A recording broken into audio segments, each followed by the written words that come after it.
बिस्मिल्लाहिर्रहमानिर्रहीम।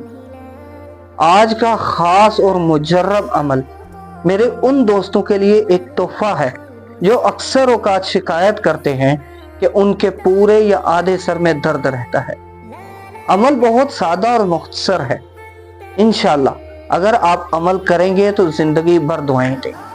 अमल कुछ यूं है कि जब भी सर में दर्द हो तो दाएं हाथ का अंगूठा और शहादत की उंगली ऐसे सर पे रख ले, ऐसे अंगूठा माथे पे और दाएं हाथ की उंगली शहादत वाली सर के दरमियान में आनी चाहिए और पढ़े फल्लाहु खैरुन हाफिजा व हुवा अरहमुर राहिमीन 16 दफा पढ़े।